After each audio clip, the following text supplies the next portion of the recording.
The Killer Growth Podcast starts now.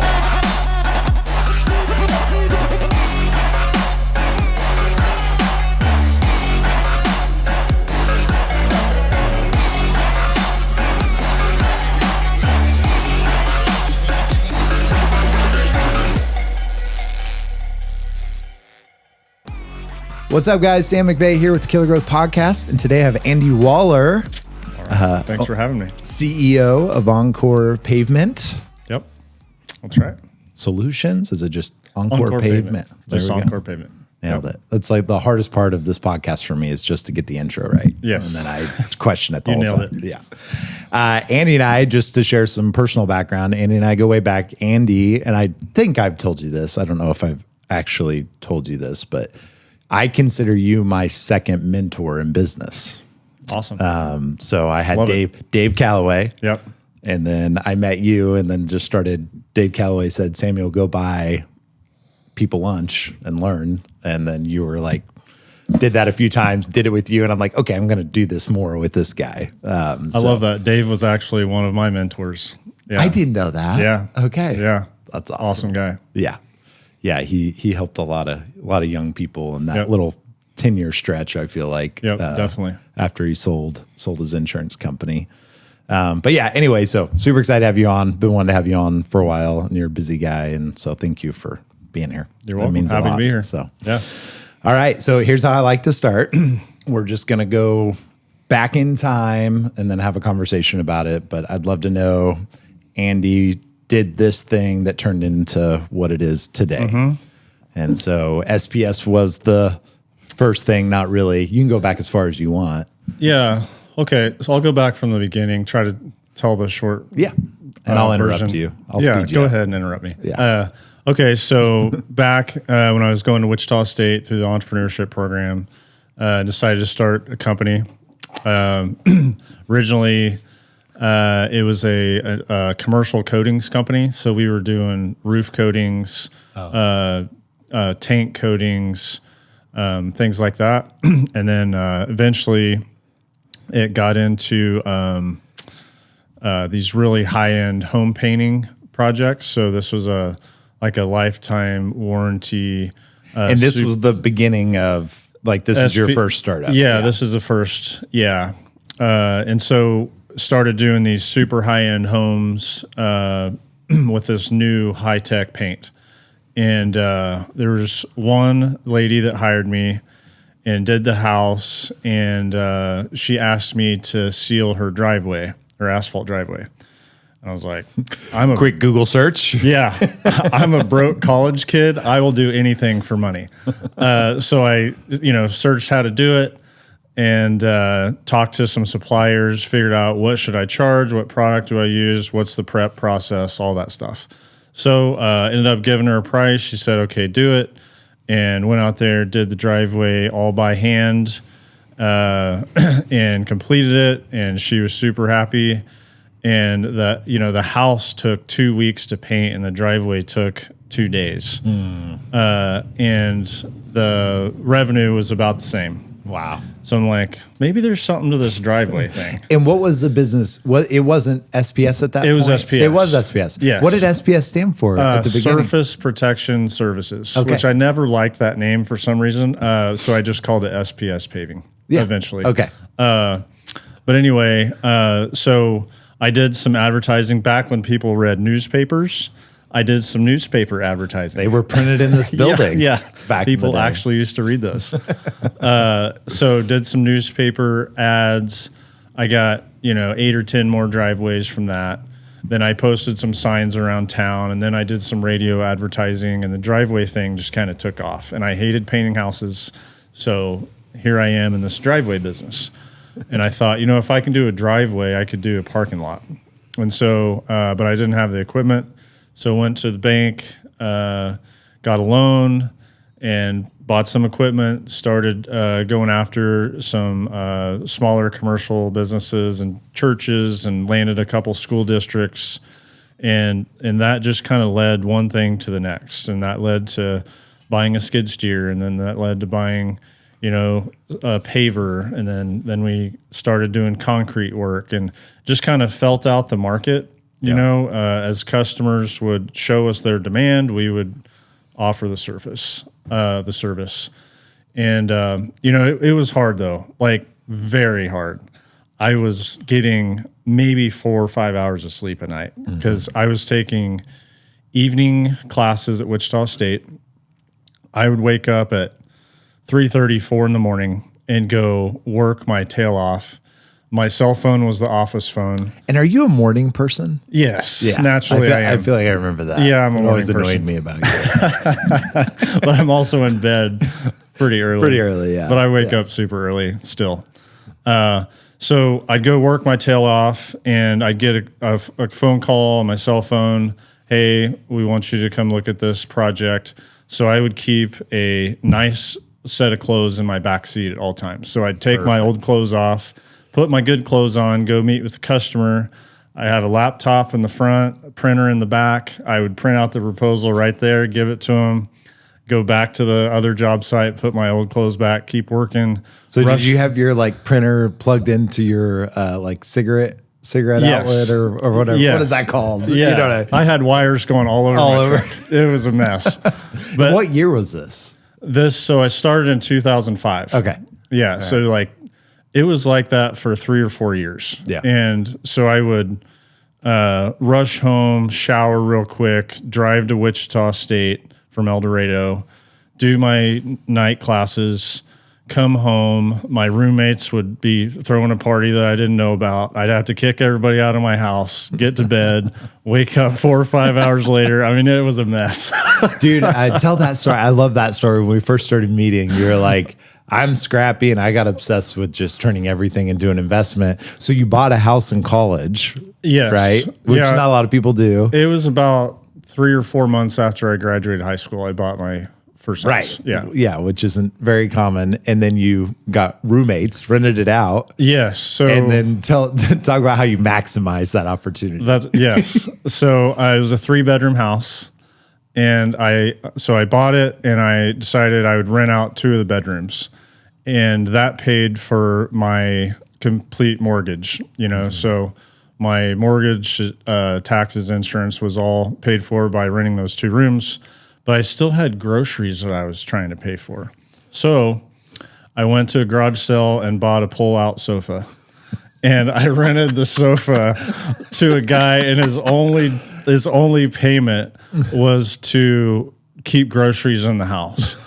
So then I was literally almost living for free. Yeah, I love that. This could be that much better. So did he have to like put the couch back together every day? He was supposed to. He didn't always. It didn't always go smoothly because the house was a mess. Oh, I bet. And I would have to like say, all right, guys, we got to clean this up. Like dishes are to the top of the cabinets. Like, come on, put your stuff in the dishwasher. And it was a constant struggle, but we all got along pretty good. So that's awesome. Yeah.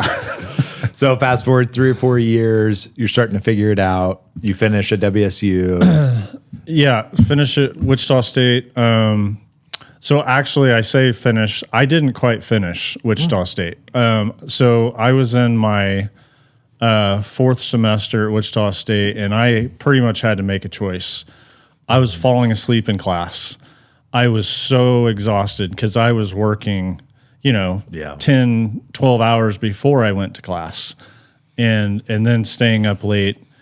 And business was taking off. I'm going to school for entrepreneurship to learn how to start a business. I've started a business.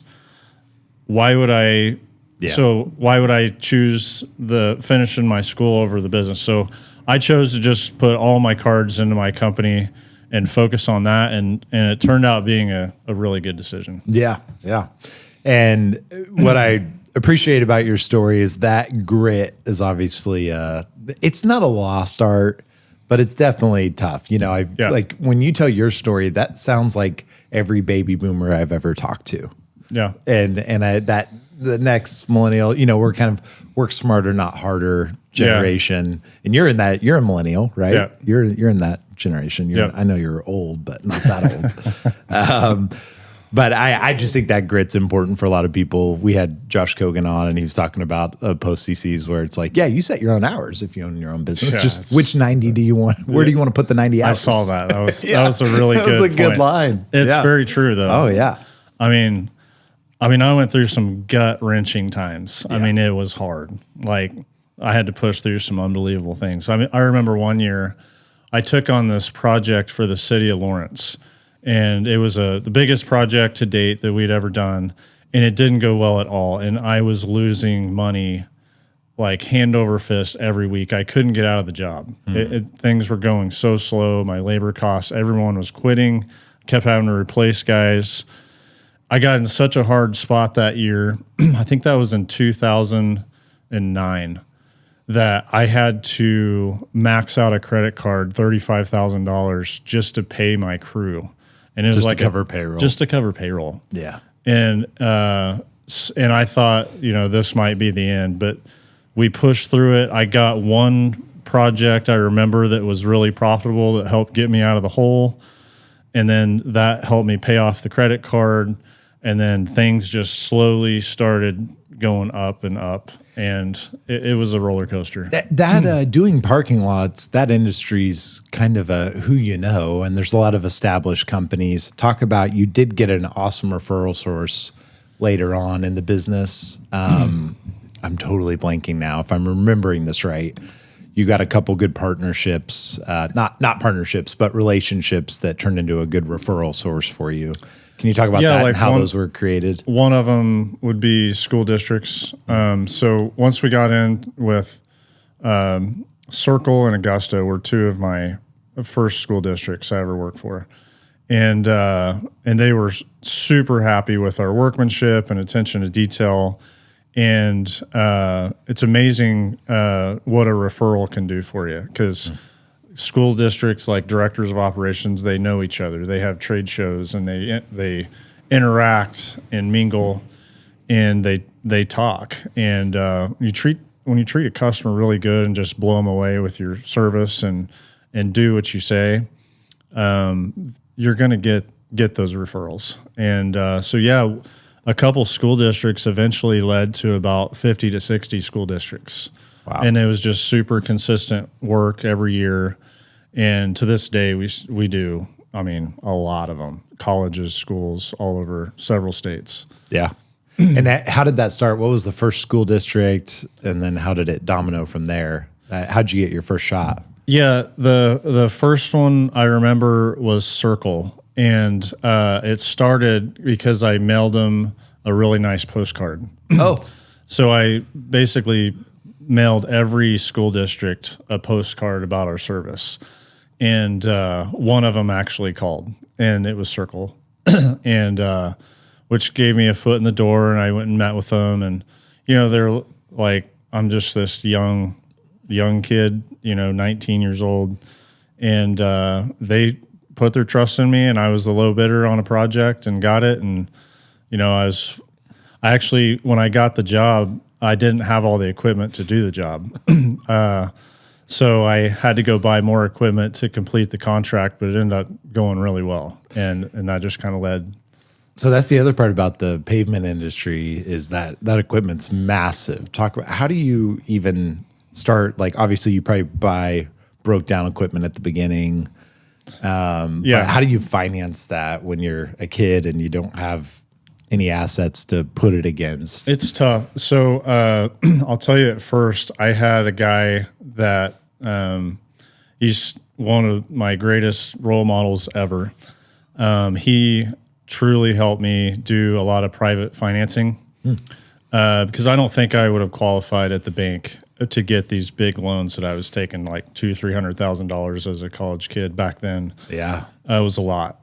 But he was able to put a lot of trust in me, and if I needed something, I'd give him a clear reason and opportunity, and he would almost always say yes. And we had a very unique finance structure, which really helped with cash flow.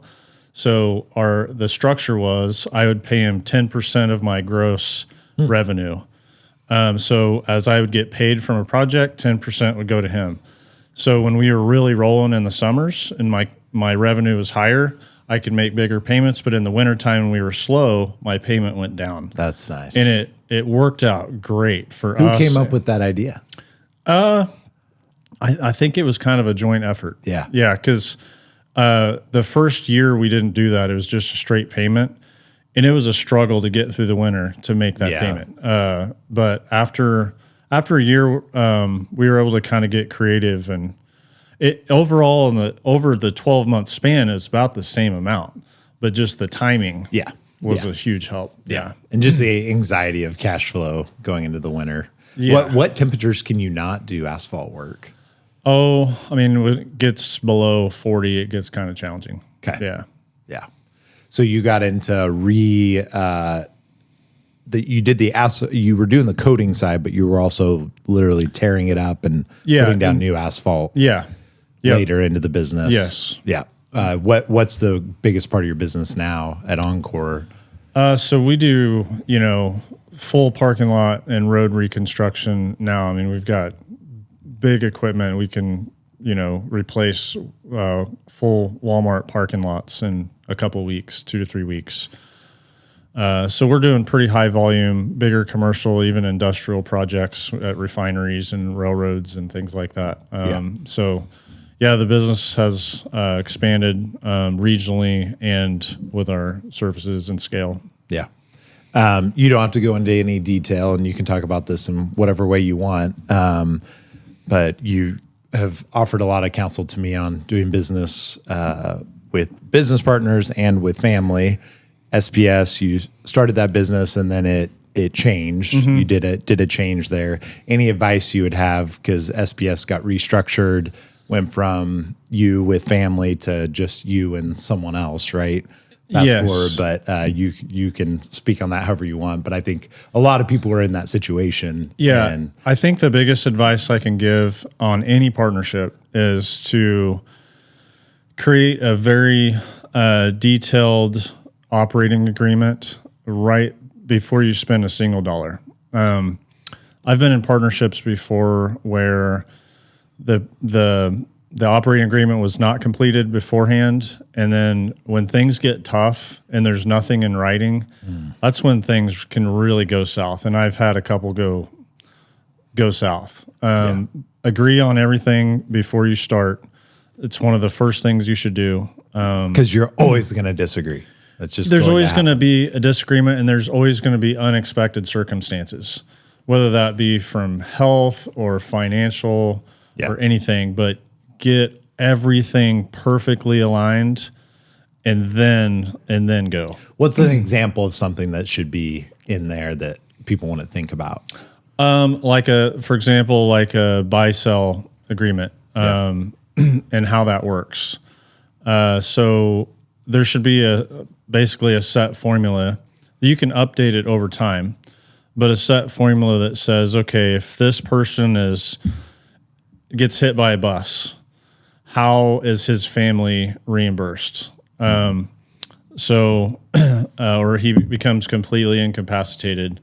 And if there's nothing in writing, then it's one person against the other on valuation, on what the procedure is, and that becomes very tough, very emotional. And then you're bringing their family in to try to make decisions when they likely know nothing about the business, right?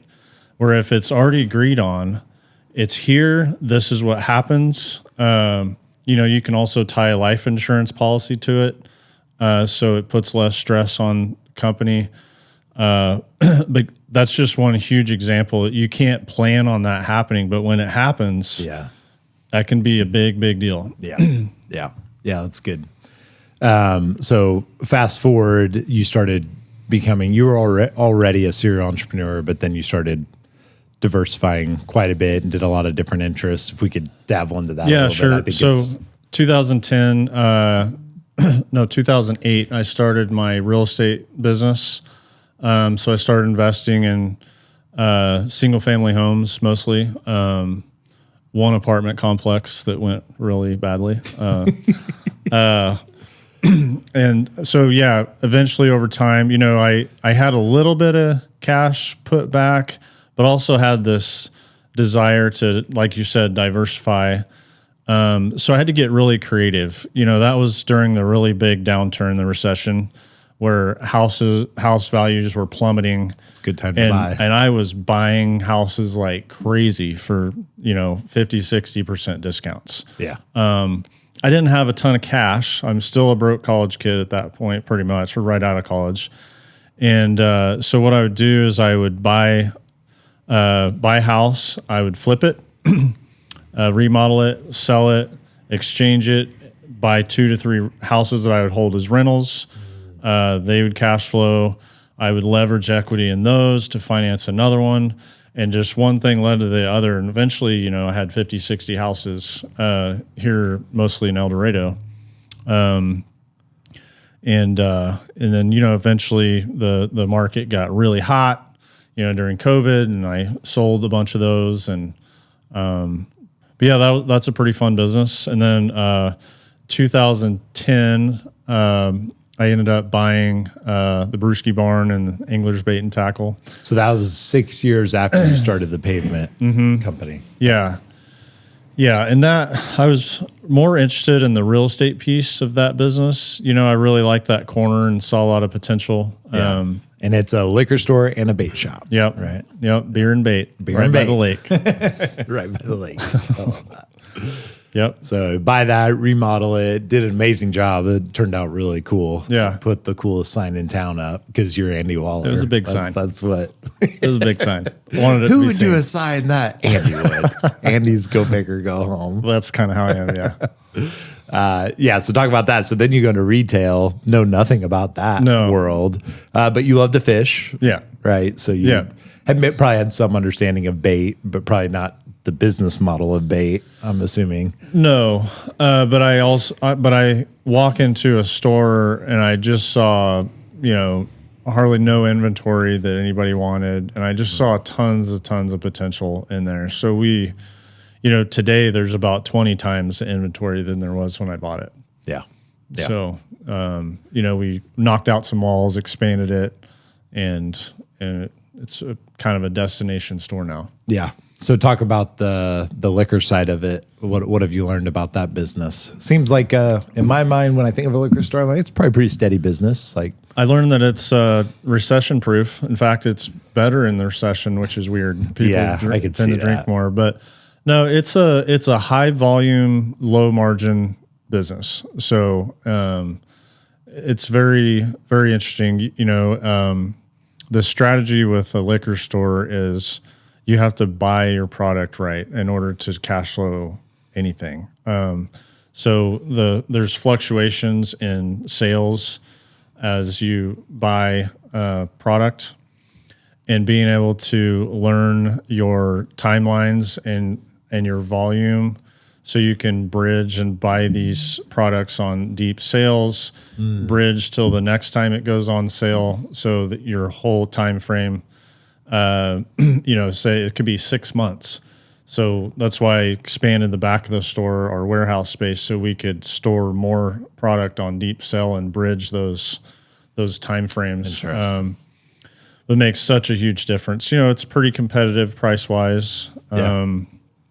And we try to have a really good variety in there. So there's just, you know, you walk in that store, there's 3,000 or 4,000 different products in there. Yeah. And almost every product has more in the back. And it's, you know, there's a lot of stuff in there. sure. But yeah, luckily I have a really good staff. Yeah. Rebecca and Mickey and the staff in there do a great job. Yeah. Just a quick favor. Can you please bring Alaskan Brewing Company back? Yeah. Yeah. Okay. Yeah. All right. Just the Husky IPA and the amber ale. Okay. Nothing else. I'll Just have to- those two. I'll bring Okay. that up to Rebecca. All right. Sounds good. I'll put in the complaint. It's not a complaint. Every time I saw it, I thought, like, is this really, if it's coming from Alaska, this is probably a pain. Yeah, Like, right. Who Yeah. distributes this? Yeah. I'm sure it all goes into some distributorship. I don't know how all that works, but learn more about it having Demo Sales on the podcast. Oh, yeah. I had Brad on it. Oh, yeah. Interesting to hear that side of the They do a business. great too. job. Yeah. Yeah. And so they obviously take care of you on Yeah, multiple they do a lines. great job. Yeah. Yeah. Good group. Okay. So start scaling that up. And we're going to keep going down the timeline. Then this thing happened called a music festival in town. Oh, geez. Damn music Yeah. festival. And it lived up to its name, probably from your experience. Yeah. But what year was that when you invested into that? What year was that? God. I'm trying to think too, because we went to it. I tried to erase that from my I memory, know. you know. This is all building to a bigger Was question. that like that had to be pre-COVID. So yeah, I think that was like 2018 maybe. 2018. Okay, so it was quite a bit after the Yeah, something like that. And the first year you were involved, was that the Toby Keith? Yeah. So And- I originally got approached by the ownership team. I don't know how they got my name and my number. Someone gave it gave it to them. Sorry. It's your fault then. So yeah, they approached me. They wanted help with funding and planning to bring in Toby Keith to El Dorado Lake. And I thought, well, that'd be pretty cool because nobody that big has ever Town been of to El 12,000 Dorado. people. So originally, I just wanted to help bring something really cool to El Dorado. And so I asked them for all their books and financials and everything and studied it. And I was not impressed whatsoever, well, to say the least.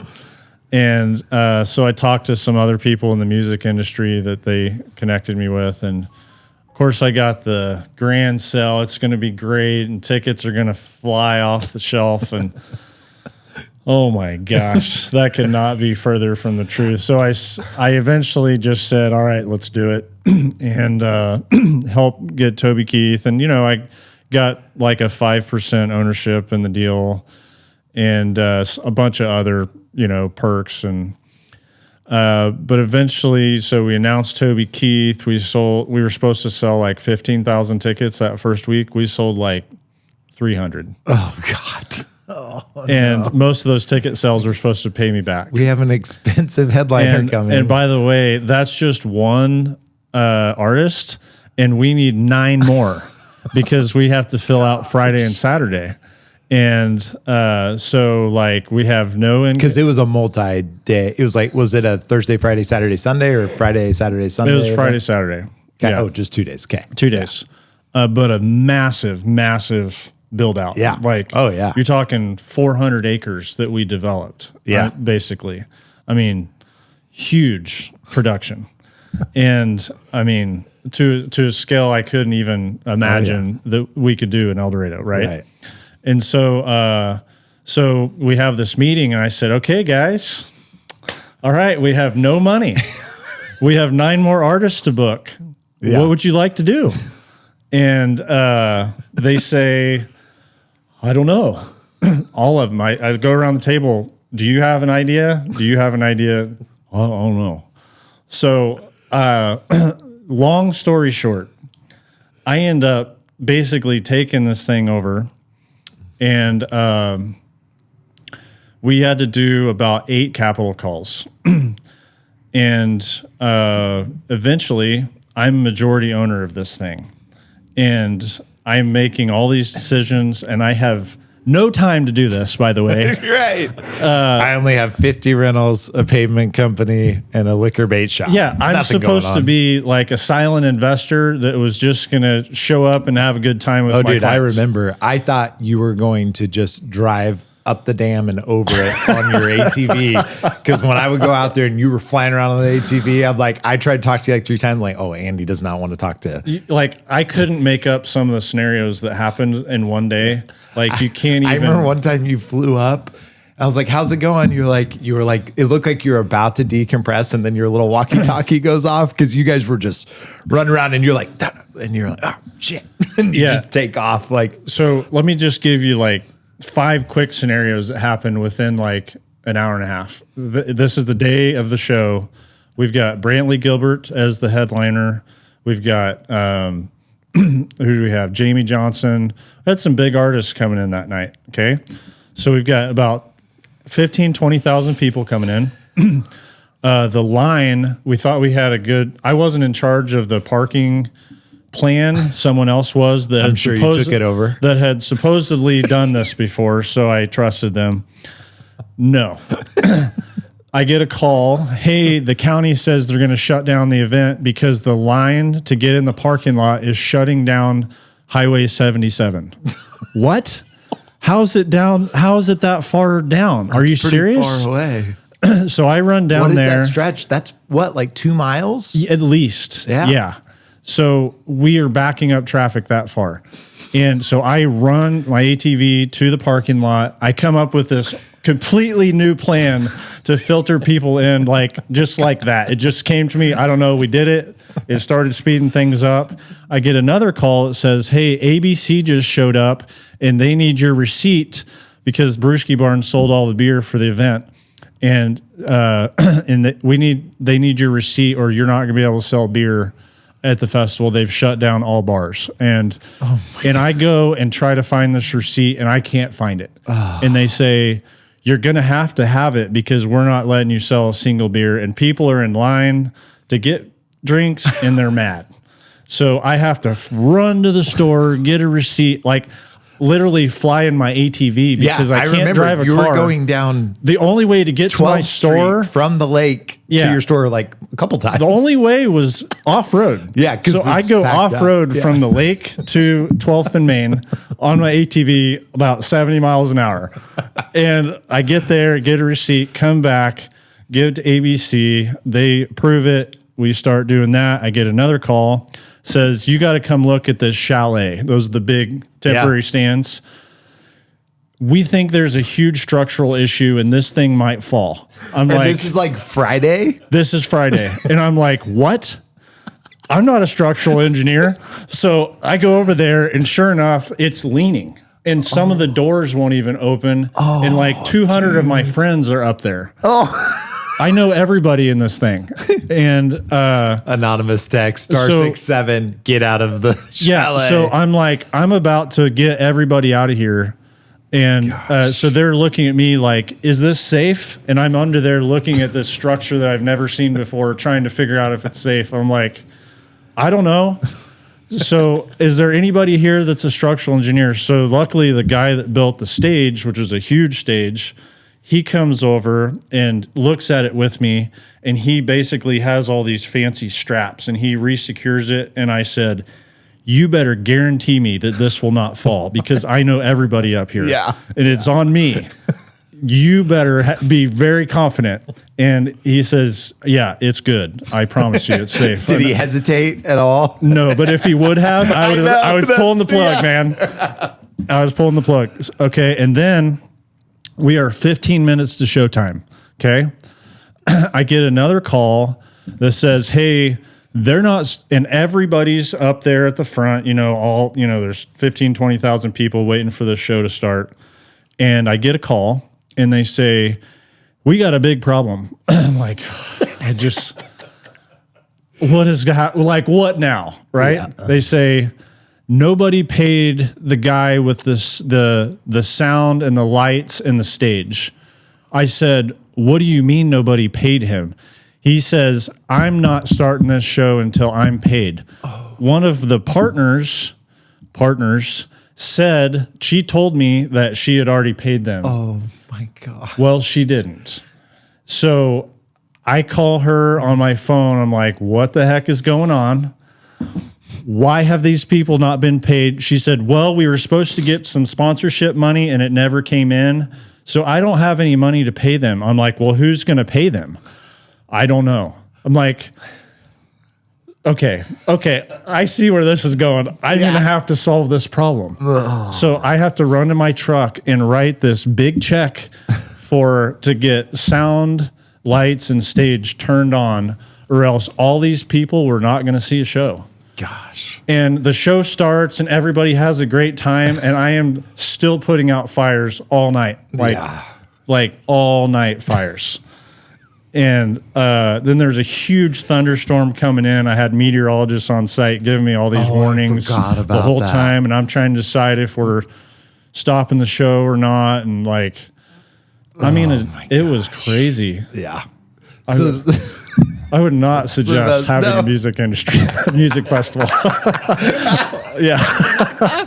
Well, that's the saddest part. Like, I was worthless of no help to you that whole time, but it was obvious how passionate you were. Every time you talked to me, it's like, I just want to bring something special to El Dorado. Like, it was such a passion project. You had no mindset that you were going to make money. It was, it was a cool event. And all that, I lost my butt on that investment. Sure. But you know, everybody I talked to had a great time. I had a great time. I'm glad you had fun. I had so much fun. I did not. I had a little anxiety every time I saw you flying by on the ATV. Like, oh yeah, I was flying 100 you were mile an hour. everywhere. Yeah, that was crazy. So then, fast forward, Toby Keith was totally lit. Oh yeah, that guy was Did something ever come out about why he was? I thought I heard something later. But I mean, he was gone. He went golfing that day, got drunk, came to the event, and started drinking Jack. Like all evening before the show. And he didn't start till like 9:30 or something. Yeah. By the time he got on the stage, he had to have help coming up the stairs. Yeah. That's how drunk he was. Oh my God. So he's holding a red Solo cup and it has straight tequila in it. Oh. And so I was backstage dealing with some issue. Your headliner. Yeah. So Toby, he sings a few songs and then he leaves the stage. Yeah. Because he had to go downstairs and throw up. Yeah. I saw him throw up. And I'm like, this is the guy that I built the whole business model on. Like I helped bring this guy to El Dorado and he is not even going to finish the show. Like, oh my God. You know? What? Like, I just wonder if there was something going on at that point. You know what I mean? Like, was he just like, this is the low for me. I'm in El Dorado, Kansas. I don't know what happened. Was the... I don't know. I'm sure that's not. I'm sure he was wasn't like, a reoccurring. Hopefully it wasn't like, oh, I don't want to be here. I'm just going to drink a lot and try to forget this experience. It was funny. Everybody that was drunk at the event thought he was perfect. Everybody that was sober, which was me, was like, oh no. Like he's drifting. He was not in good shape. There'd be a few times the next line starts and he's this far from the mic and he's just like, then he'd come back in like you can tell he's like trying to find the mic. I know. You're like, oh no. Yeah, it was crazy. Yeah. Love you, Toby. Thanks for the good story. Yeah. Yeah. He somehow finished the show, though. Yeah. I don't know how. He got better towards the end, so probably because he threw up. Yeah. Because like it was, I felt like there were some moments towards the end it got a little better, but then you'd see that red Solo cup come out and you're like, no, put it down. I know. Yeah. He kept trying to pick up that cup again. Yeah. And I'm like, don't you do it. Don't you do it. Dude, you know what made this the perfect story is if you just would have got up there and taken the cup out of his hand live during the show, that would have been like Trust the perfect. Me, I was really close to that. Yeah. Yeah. Oh man, it was cool. I mean, the whole concept, the venue was like sick. I mean, the show turned out great. Oh yeah. People have no clue what was going on behind the scenes. No clue. No. It was complete chaos. One of my favorite parts of that whole show, shout out to Brandon Demo, is all the demos going up on stage. And what was Brandon yelling? He was yelling the Bud Light tagline over and over. They were like a premier sponsor, so they had like what was the Bud Light line? I don't remember. He just started yelling it. He just yelled it like 20 times. I don't think everybody was yelling it. It was wild. It was awesome. I was probably putting out. We're all waiting for like this speech, and that is terrible. Google it right now, Tyler. What was that Bud Light? And he just kept yelling it, and the crowd would yell it. You got the crowd all fired up. I was like, this is awesome. Sounds cool. Just cool to see a bunch of El Dorado boys up on the stage firing up thousands of people. Yeah, that's awesome. That was cool. Okay. Wow. Yeah. See, you were like sitting there like, what are we going to talk about? I told you, Andy, you have a lot to talk about. I told you could ask me any question, but not that one. I think a lot of people don't know how much went into that and don't know that you're a part of that and will now appreciate that. Yeah. There's a lot of people that went to the damn music fest. Definitely behind the scenes. I wasn't the guy doing the news interviews. I was behind the scenes trying to make sure it actually happened. Yeah. So you now have a lot of respect for whatever that is, whatever that position is actually called. Yeah. Somebody else is going to have to do it next time. I'm out. I also remember after, man, you were in rough shape and you just left town. Like you were gone for, I don't know how long. You just disappeared in Colorado. Yes. I needed mountain time. Yeah. I needed to get away. I think I like texted you like, glad you got it. Are you going to come back? Or, I'm still thinking about it. Yeah. You're still on the fence. Yeah. Okay. So then we go, damn music fest. So pretty diversified at this point, to, change of partnership on SPS, rebrand to Encore, which sucked, by the way, for only one reason for me, was those beautiful National Geographic videos that Tyler and Jordan built for you that all said SPS. Yeah. You remember those? Yes. Those 10-minute, I mean, they were just... Those were great. Those were so cool. They were very good. I don't know if you ever saw those, Norris. Yeah, they were just like, I mean, that's total Jordan style too. Yes, Jordan It was did it. like, I don't know, National Geographic's probably not the right word. That's kind of the feel. I mean, it it's like documentary style though. Filmmaker style. It was so cool. But I remember when you chased the name and I was like, oh, there goes those videos, which you could, maybe AI could just overlay Encore on all those and change out the words now. Yep. But so anyway, fast forward, go to Encore, then tell me, because this is kind of your bread and butter still, right? This is still your core. You've got housing, investments, liquor, bait shop, and some commercial investments now. commercial property. So 2020 we rebrand. We moved the company from El Dorado to Wichita. And as you know, 2020, there's something kind of big that happened called COVID. And so we start this new entity and rebrand it. We build this backlog. And by April, we're like, all right, this is looking good. Let's go. Oh, I forgot about this. And then COVID hits. And all of a sudden, we lose 95% of our backlog in about 2 weeks. Every single project almost got canceled. And we have, a lot of employees at that time and no work for anybody. Yeah. And we just tell them. And you just invested a lot. And we just invested a lot. So you probably have debts because you just bought out a partner. Bought out a partner. And super, super stressful time. So for a few months, we were, trying to float guys, just trying to get them 10, 20 hours a week, trying not to lose our key employees, waiting on things to come back, had no control. And also, like everybody had no idea what was going to happen.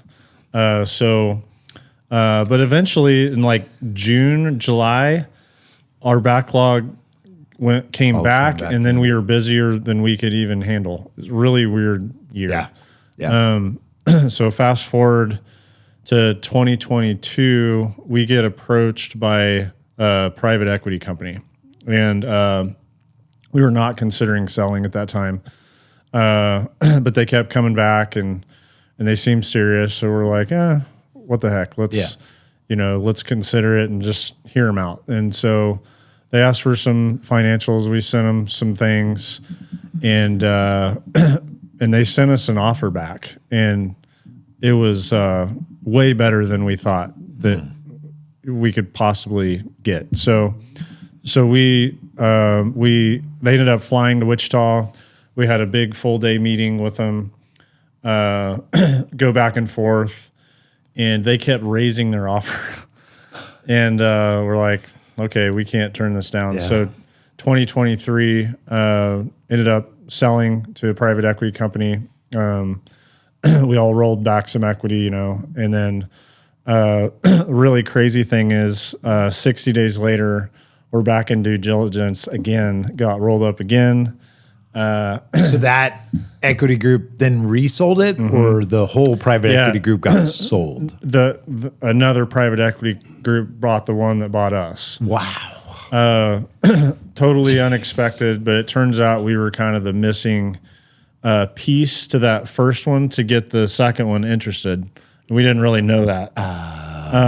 So we get rolled up again and, going through massive changes, every single operating system changes at that point. I haven't drank out of this, by the way. It's water. Okay. If you need it. And eventually we get to last year and got rolled up a third time.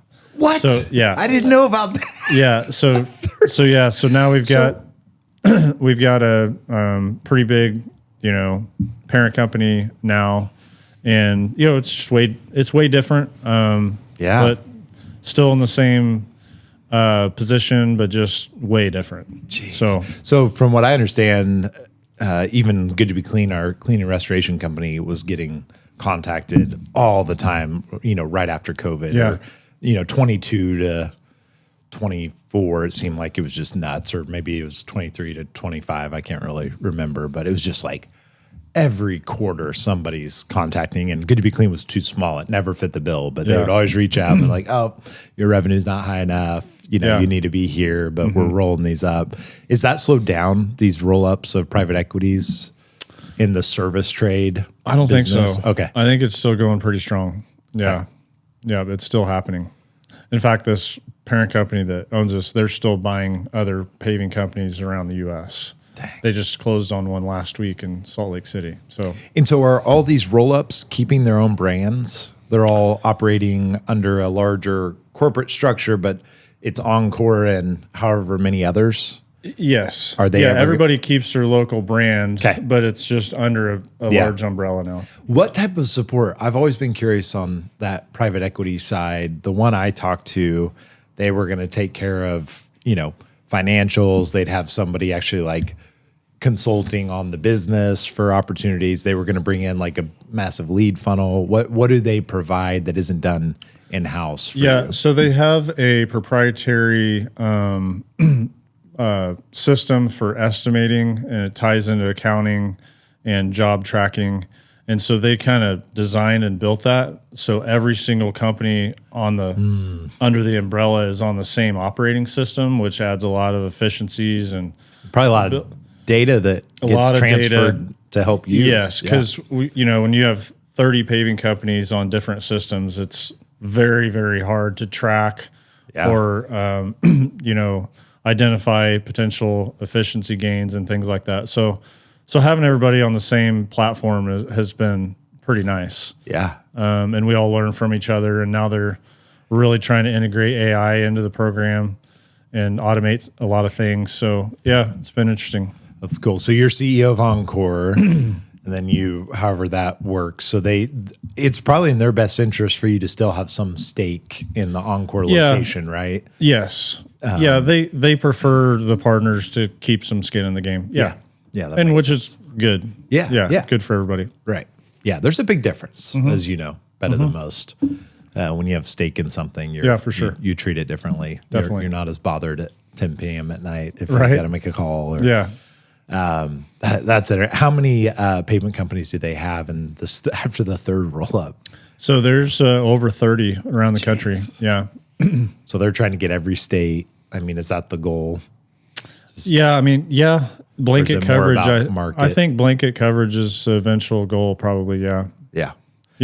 And then does everybody meet? Do they do like a convention, or like, do you meet all the other 30? Yeah. Is there any? Yeah, there's, big annual meetings. And of course we have virtual meetings, every week with, there's sales teams, there's accounting teams, there's CFO meetings, there's president meetings. There's a lot of things going on to try to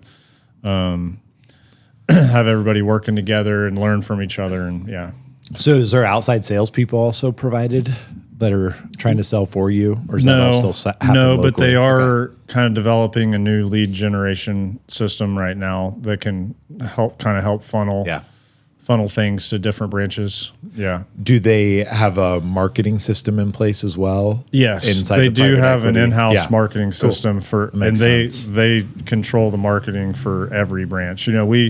We funnel material for them, and they take it and utilize it and create the content. Yeah, that's fascinating. Sorry to go down. Some people will be bored with this part. Yeah. This is the most interesting part of the story to me. I'm always like, it sounds like a nightmare. It makes total sense, though, for local authority to roll up 30 separate brands instead of that, franchise power of one brand. There is comfort in that, but it seems like that's kind of a new franchise model.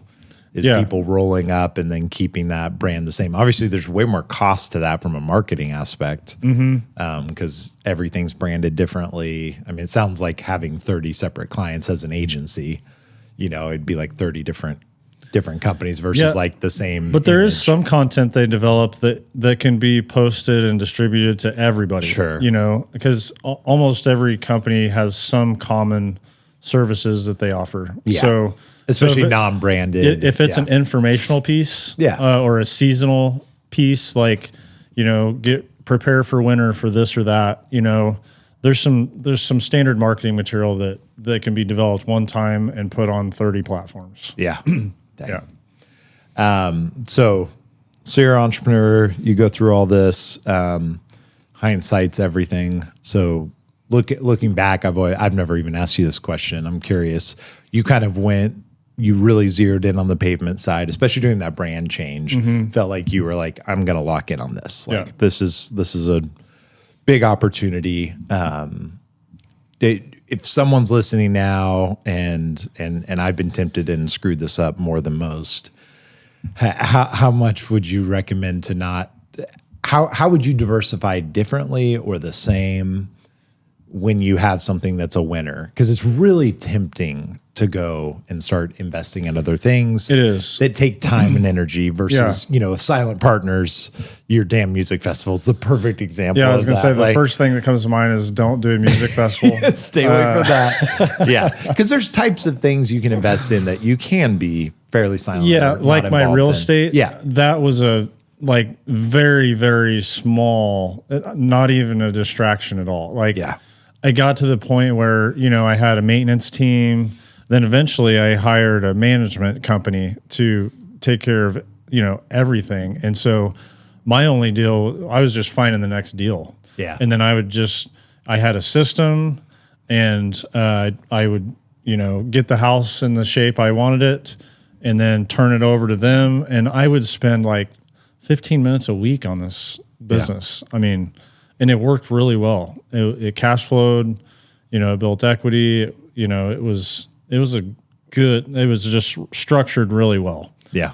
But then I've done some other things that, like a music festival, that just really distracted from my core business. And it, honestly, that year, probably no coincidence, that was the only year that we didn't have at least 10% growth. Was that year I did the festival. Yeah. So total distraction. So yeah, if you have something that's working and you just go for it. It's okay to have, to diversify and have some eggs in other baskets, but your core business, I think, keeping full focus on that is very important. Yeah. Yeah. Talk about raising entrepreneurs. You got 3 boys. Yeah. And teaching them life lessons. We got cut off earlier. You were talking to me about some things you were working with them, and you coaching your boys, I'm sure, still in some way, or have they? Yeah. I think this will be cool to talk about. So, our kids don't learn a lot of the real deep life skills in school. And so I bought this huge whiteboard for my house. And of course, it was probably the biggest one you can find. The biggest one you've ever seen. It's the only one Andy's going to buy. And so once every 2 or 3 weeks, I'll sit my 3 boys down and we have a class. And it's always a topic that they would probably not learn in school. And very important life skill, though. So I made a little list here. Yeah, let's hear it. And if I would encourage anybody to take notes and do this with your kids. It has been really cool to see the interaction and like just the eyes wide open on some of these subjects. They're like, that's how that works. Like, it's pretty cool. So I'm just going to give some topics. Yeah. How is a home and auto loan structured? So simple thing. They think, Right. oh, we just have a truck and a car, but they don't really know how that's structured. We have a house, but what does the back end of that look like? How do you repay a bank? How does the amortization schedule work? Yeah. And things like that. How does the interest rate affect your payment? How does your principal payment portion of the payment change over time? You know, little things like that, like it just blows their mind. Yeah. And they have all kinds of questions. I thought we just live here for everybody gets a house. Exactly. So they don't know that kind of stuff. Yeah. How does a stock investment work? Credit card versus a debit card. What's the difference? How do you repay a credit card? When do you have to pay interest on it? What does a debit card do versus what does a credit card do? Where does the money come from? Yeah. Very cool conversation to have with them. How does compounding interest on investments work? And why is it important to invest young so that interest can compound Kind over of give them time? the scenarios of if you started at 16 years old versus Yes. 35. And it's so fun to put that on the whiteboard Yeah. and they can see the amount just grow and grow and grow and grow. And it just blows their mind. Yeah. And money and then, working for you is definitely not understood. Yeah. And they'll start thinking, okay, I have, $100 in my piggy bank. Could I buy a stock right now? And what stock would I buy? And like they start asking questions like that. It's really cool. Building a budget. How do you build a personal budget? Importance of making your bed and having good habits. Starting the day with a small win, just over time having good habits overall. Sounds like a healthier way to do that than like make your bed for the 5th time. Yeah. Clean your room. It's about just teaching them to have good habits on their own. Of course it's a struggle. It's not easy. It's like, it sounds easy, but over time though, like now all 3 boys just make their bed every morning. Yeah. It took maybe a year to get them to that point, but yeah, exactly. But they just do it Compound now. effect. Yeah, that's good. If you have a trust or a living will, share that with your kids and show them how it's structured. I think kids like to know that there's a clear plan in place for them if something happens. Yeah. It's just like I don't know if it's a sense of safety or just like I live in a structured, environment. Just it's pretty cool to share that with them. How do game and other addictions affect your brain and how you function? And like I remember we had that talk about games and addictions and how it affects their everyday thinking and productivity. And it was like a eye-opening thing for them.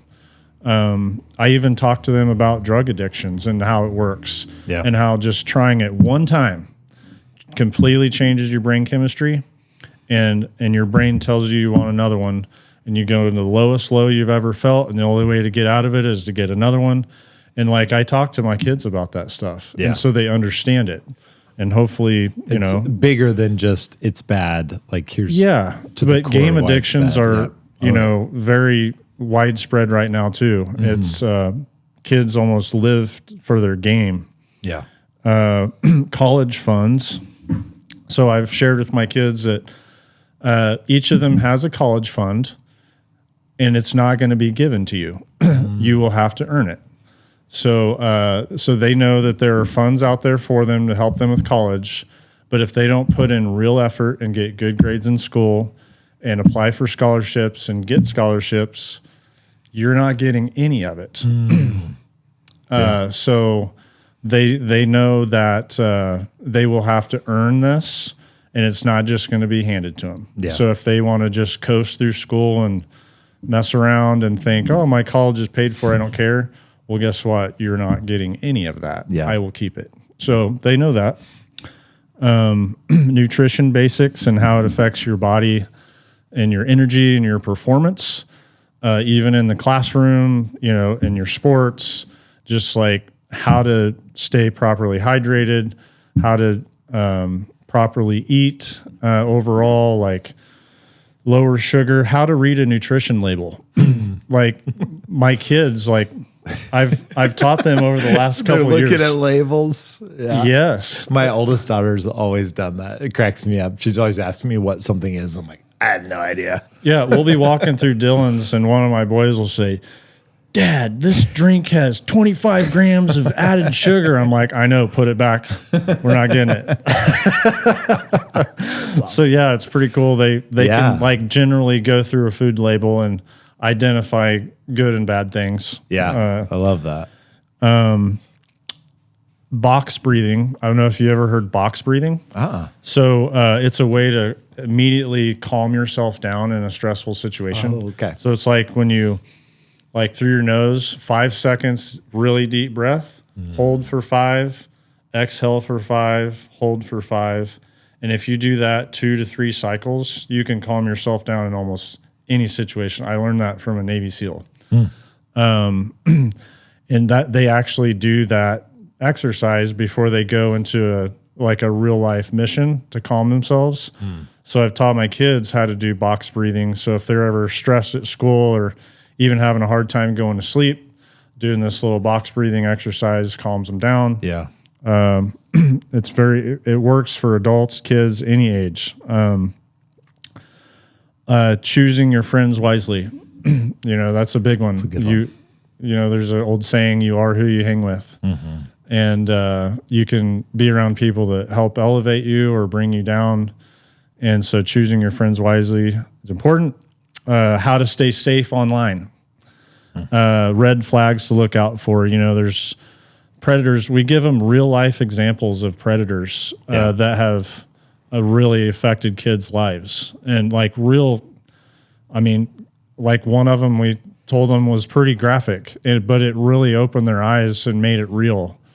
And it was actually someone we knew. And so really talking to your kids about safety online, social media, any kind of chats online, just things to be aware of. How do taxes work?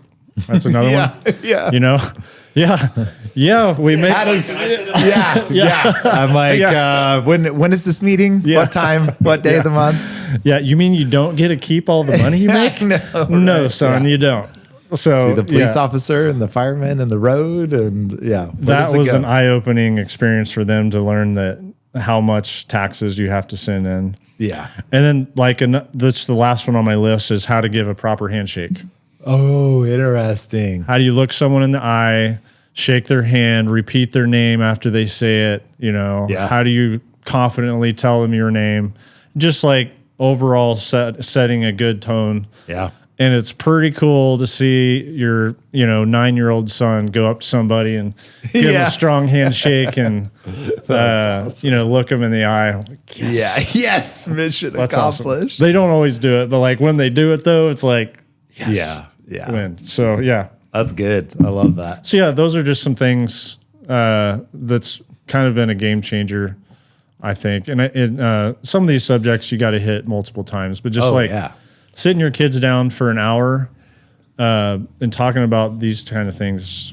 Well, super and cool. Doing it early because their brains can absorb so much information. They'll have such a different ability, like an elevated ability to comprehend and think through these situations and objectives as they get older. I think a lot of times you can wait till they're older, then they've not formed that way of thinking. And it just, the older you get, it's harder to think differently. I feel like. And the older I get, I have to remind myself to be open-minded. Yeah. And you know what I mean? Yeah. Like you get set in a routine, bad habits, bad way of thinking even about people, which ruins relationship. And a lot of that's just, I think, a good outline. I kept thinking like on relationships, if you understand a lot of that, you're going to be a better friend. You're going to be a better partner. For sure.